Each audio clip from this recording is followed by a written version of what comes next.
Hello ओटाकुस, आज हम बात करने वाले हैं माय हीरो एकेडमिया के चैप्टर 192 के बारे में। मगर उससे पहले अगर आप हमारे सब्सक्राइब बटन को दबा देंगे तो इससे हमारी बहुत हेल्प होती है। तो अब स्टार्ट करते हैं। इससे पहले हमने देखा था कि कैसे हॉक्स और एंडेवर नोमू से लड़कर घायल हो जाते हैं। तभी वहाँ डाबी आ जाता है और उन पे अटैक करने ही वाला होता है, मगर अचानक से मिर्को आ जाती है और उनकी जान बचा लेती है। लेकिन डाबी वहाँ से गायब हो जाता है। मगर बाद में हमें पता चलता है कि डाबी और हॉक्स मिले हुए होते हैं। अब आगे की बात। एंडेवर्स को 3 दिन हो गए हैं हॉस्पिटल में और वो वहाँ रिकवरी गर्ल उसे ठीक करने आई होती है। एंडेवर ने अपनी आंखें और मरने से बाल बाल बचा है और इसलिए काफ़ी सारी सर्जरी भी उसे करानी पड़ी है और यहाँ तक कि रिकवरी गर्ल की भी मदद लेनी पड़ी है। मगर इसकी वजह से उसके मुंह पर एक बहुत बड़ा निशान आ गया है। तभी हमें दिखाया जाता है कि हॉक्स और एंडेवर हॉस्पिटल से निकलते हुए और हॉक्स और एंडेवर दोनों बातें कर रहे होते। हॉक्स एंडेवर से माफ़ी मांगता है उसकी चोटों के लिए, मगर तभी एंडेवर उससे कहता है कि उसकी चोट उसी की जिम्मेदारी है और हॉक से पूछता है कि क्या उसे नहीं लगता कि नोमू अचानक से उसी दिन उन्हीं के पास कैसे आ गया और इसमें उसे कोई कोइंसिडेंस नहीं लगता है क्या। तभी हॉक्स मुस्कुराता है और कहता है कि अगर 2 टॉप हीरोज़ खुलेआम सड़क पर घूम रहे होंगे तो विलेंस की नज़र तो उन पर आएगी ही। हॉक्स एंडेवर से कहता है कि कुछ आराम कर लो और एंडेवर हॉक्स को ट्रेन स्टेशन के यहाँ छोड़कर चला जाता है।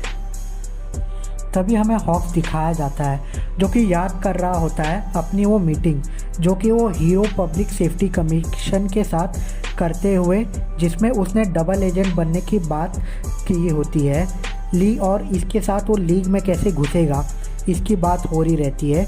और फिर वो याद करता है जब वो एक छोटा बच्चा होता है और उसने एक परिवार को एक कार एक्सीडेंट से बचाया होता है। तभी वहाँ हीरो कमीशन वाले आ जाते हैं और हॉक्स को एक हीरो बनाने की बात करते हैं और उसके परिवार का ख्याल रखने की बात भी करते हैं। तभी हॉक्स अपने मोटिव बताता है कि उसे एक ऐसी दुनिया बनानी होती है जहाँ पर हीरोज़ के पास इतना टाइम हो कि उन्हें पता ही ना हो कि वो इस टाइम का क्या करे। तभी एंडेवर घर पहुँचता है और वहाँ उसके तीनों बच्चे फ्यूमी, नात्सुओ और शोटो खाना खा रहे रहते हैं। फ्यूमी प्यार से अपने पिता को वेलकम करती है और बधाई देती है एंडेवर को उसकी नोमू के जीत के ऊपर। तभी शोटो अपने डैड को कहता है कि क्या तुम्हें बहुत ही लंबा स्कार मिला है, ये तुम पर सूट करेगा। तभी शोटो और नात्सुओ खाना खाने लगते हैं और तभी फ्यूमी अपने भाइयों से कहती है क्या हम उसका वेलकम भी नहीं करेंगे, हमने प्रॉमिस किया था कि हम लोग मिलकर इसका वेलकम करेंगे और खुश रहेंगे। भले तुम लोग कितना ही अपने डैड से नफरत करते हो, मगर डैड अब अपने परिवार के बारे में चिंता करने लगे हैं। एंडेवर बोलता है कि मैं तुम्हें सुन सकता हूँ। तभी अचानक से थोड़ा टेंस माहौल बनने लगता है और नात्सुओ उठकर बाहर जाने लगता है। एंडेवर उसे रोकता है और कहता है अगर तुम मुझे कुछ कहना चाहते हो तो मुझे कह सकते हो। इस बात को सुनकर नात्सुओ अपनी भड़ास अपने पिता से करने लगता है।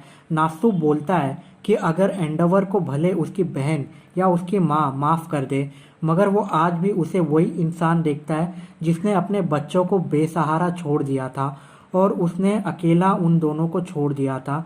उसने रोज़ अपनी माँ को चीखते हुए देखा और अपने भाई को रोते हुए सुना।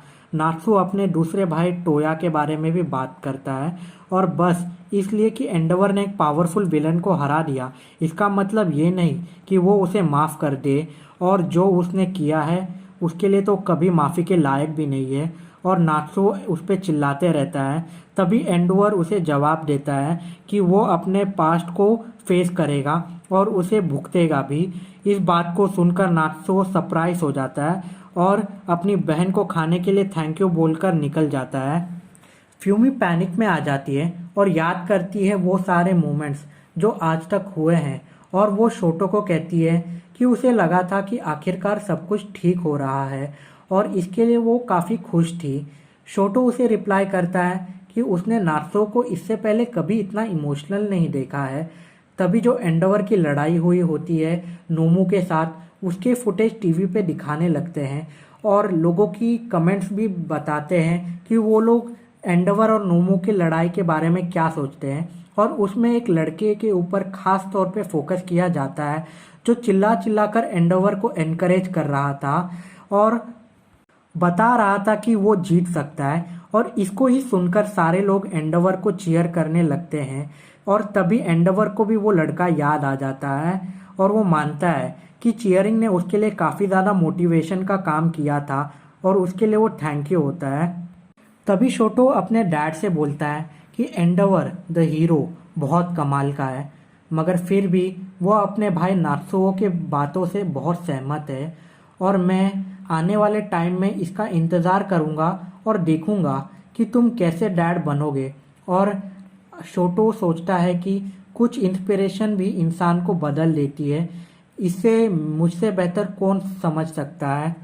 वो मिडोरिया के बारे में बात कर रहा रहता है जब उसकी और मिडोरिया की फाइट हुई होती है और मिडोरिया ने उसे एनकरेज किया होता है, मगर फिर हमें एंडेवर दिखाया जाता है। तभी एंडेवर सोचता है कि मैं नंबर 1 हीरो बन गया, वो भी बिना अपनी मर्जी के, वो भी सबसे बेकार तरीके से। मुझे इससे बहुत ज़्यादा गुस्सा है और चिढ़ भी हो गया था, मगर फिर भी मैं अपना काम करता रहा। तभी उसे अचानक ऑलमाइट की बात याद आती है कि हीरो को पावर मिलती है लोगों को मदद के लिए, और वो इस बात से डिसाइड करता है कि उसे फ्यूचर को बचाना है, लोगों को आने वाले टाइम में बचाना है। तभी वो फ्यूमी से माफ़ी मांगता है कि उसे नात्सुओ से ऐसी बात नहीं करनी चाहिए थी। तभी एक दूसरा सीन दिखाया जाता है जहाँ पर मिडोरिया अपनी ट्रेनिंग करके पूरे आता है और रात का वक्त हो चुका है। मिडोरिया सोने के लिए चला जाता है और वो सो जाता है। तभी उसे एक सपना आता है जिसमें उसे एक औरत दिखती है। वो औरत और कोई नहीं होती है, वो होती है ऑलमाइट की टीचर जिसने ऑलमाइट को उसका क्वर्क ट्रांसफ़र किया था।